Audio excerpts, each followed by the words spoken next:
total catastrophe. World War I, 18,000 Kiwis died. And then in 2 months, 9,000 Kiwis died of the flu. You can imagine what that was like. It was just like, and the population was only about 1 million.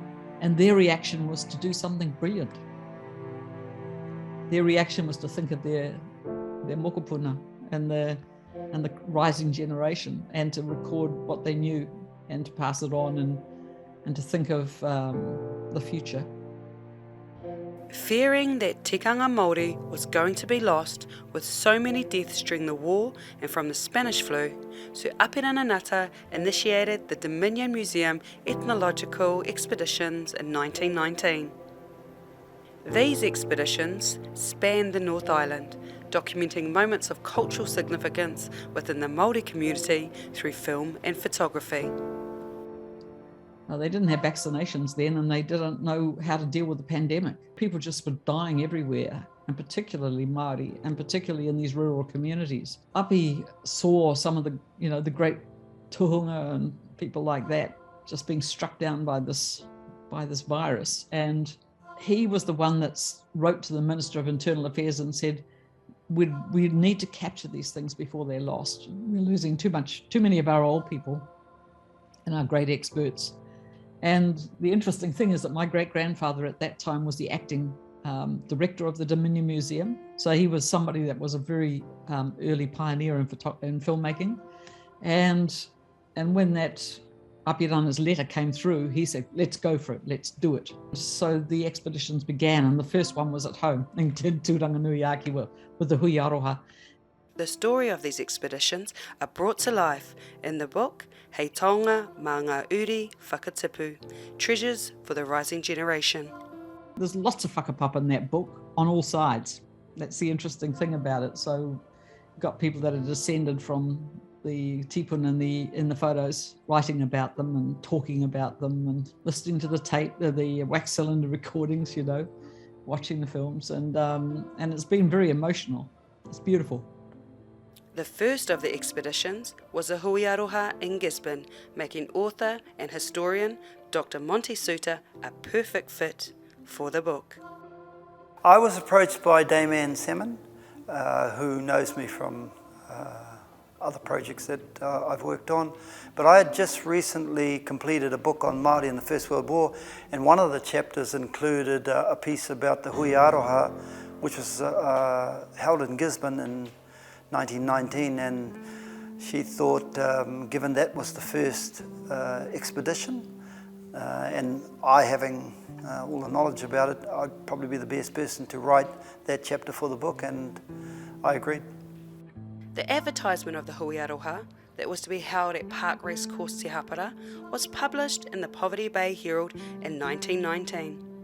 It was expected to be bigger than any Māori gathering since a visit of the Duke and Duchess of York in 1901. The Hui Aroha was a planned welcome home to the Pioneer Battalion, the Māori Battalion it was called as well, in 1919, and originally it was to be the whole of the Pioneer Battalion, but on their way home on the boat, some elected to land the ship at Auckland, and so only those from the eastern Māori electorate, which was Bay of Plenty through to the bottom of Hawke's Bay, those were the ones that came here. And it was after 5 years of war. It was a welcome home to them and a commemoration of the fact that we had committed our boys to it, and a lot had died, so it was a tangi as well. As a descendant of Sir Apirana Nutta, Dr. Wayne Nutta also became involved in the book through Dame Anne, a lecturer of his at Auckland University. Over the past decade, they have collaborated on research and writings into the tipuna of Te Rāwhiti.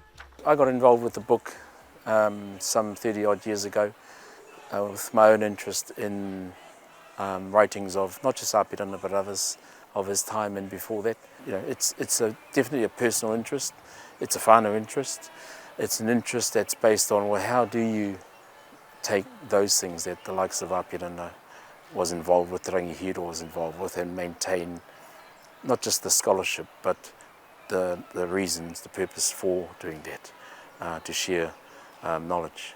When sifting through some of the material that was kept at Sir Apirana's home in Waiō-Matatini, Ruatoria, Dr. Nutta found exactly what he was looking for. The particular piece that I was interested in, am still interested in, and is part of the book, is around the terminology of whakapapa and how Apirana not just brings some clarity to it for our generation, but manages to tell stories of those that he worked with who were of another world. And Dr. Nutta believes those stories and the preservation of Māori culture are just as important now. From my point of view, even though Apirana makes a comment, not just in this, but in other writings of his, in Ngā Mōtiete, for instance, he does make the comment in the early part of last century that Taonga, Māori culture, kōrero, was disappearing fast, and Māori had turned elsewhere and we're losing it. And so he was very fearful at that time. And I sort of make the point, if he was fearful then, we should be far more fearful now. Natalie Robinson has a connection to Tairāwhiti through her ancestors George Gillespie Boyd and Rerea Kāwhena, but her connection to the book came through her passion for photography. My involvement in the book came about through my interest as a photographer in producing new images in light of Ngāti Porou's Waipu Kokahuhua Agreement, a 100-year restoration vision for the river. I approached Dame Anne Salmond about her great-grandfather James MacDonald's photographs of the Waipu, and I found convergence with his photography and my own. I was particularly interested in the Ngāti Porou perspective on the ethnographic expeditions rather than the institutional one.